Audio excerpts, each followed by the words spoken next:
I met Paul when a friend of my friend Tabitha played at the Hotel Utah late one Thursday night. About 20 people were there to see the Friends' Friends band. One of the about 20 was Paul. I was at a table in the corner with Tabitha and her friend. Tabitha was tall and pole-thin, with orange hair and arms and legs covered with tattoos. Tabitha's friend was one of those guys who was too sweet to be real, or desirable. He was a little younger than me and smiled like he meant it. I saw Paul at the bar looking at me, and when he caught me looking, he looked away. It happened a few more times, enough times that I was sure it wasn't my imagination. Things like that happened to me often enough, and it was not exactly noteworthy for a man to make eyes at me across a dark and dirty bar in San Francisco. Except something about Paul, about his big dark eyes and his quick, shy smile, a smile he tried to hide, made me take note. At the end of the night, I felt his eyes on me when Tabitha and I left the bar, and I wondered why he hadn't talked to me, and I wondered if he'd planned that too, to make me think about him, because with men you can never tell. At least I can't.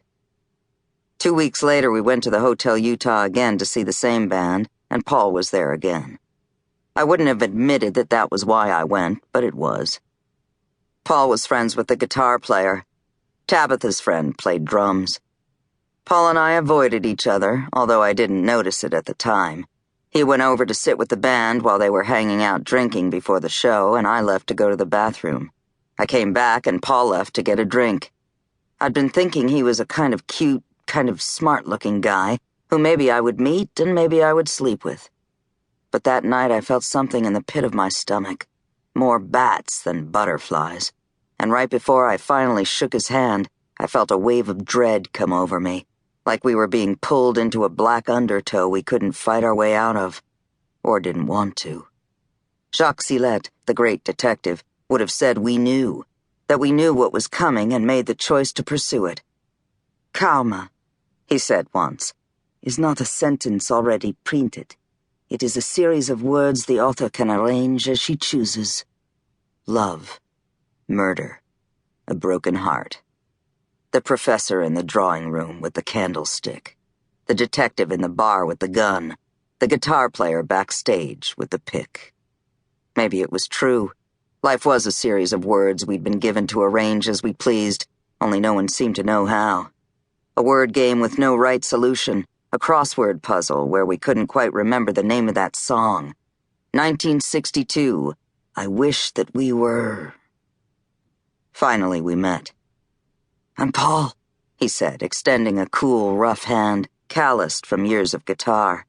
He had dark eyes and his smile was a little wry, as if we were both in on a private joke.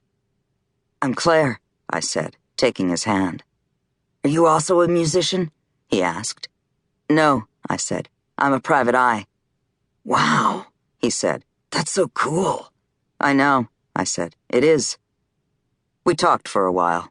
We'd both been traveling, had been traveling for years, and we traded war stories. Holiday Inns in Savannah, missed flights in Orlando, grazed by a bullet in Detroit.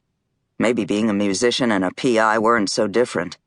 Except at least some people liked musicians. Paul was smart. You could jump up a few levels in conversation right away without warming up. He wore a brown suit with white chalk stripes, frayed at the collar and cuffs, and he held but didn't wear a dark brown, almost black hat that was close to a fedora, but not exactly. In San Francisco, men knew how to dress. No cargo shorts and white sneakers, no pastel polo shirts and misplaced socks hiding an otherwise good man. Tabitha spent half the night in the bathroom doing some awful coke. It was cut with horse dewormer or cat tranquilizer or dog stimulant, depending on who you believed. It was going around town. I did a little and tasted the chemicals thick in my throat and passed on the rest. Later, Tabitha's friend went home with a different girl, and I found out he wasn't really a friend. He was a guy she'd been sleeping with. The girl he went home with was younger than us, and her eyes were bright, and her hair was long and blonde and unbleached, and she smiled with white, unbroken teeth. Tabitha was too drunk and had had too much of the horse deworming cocaine.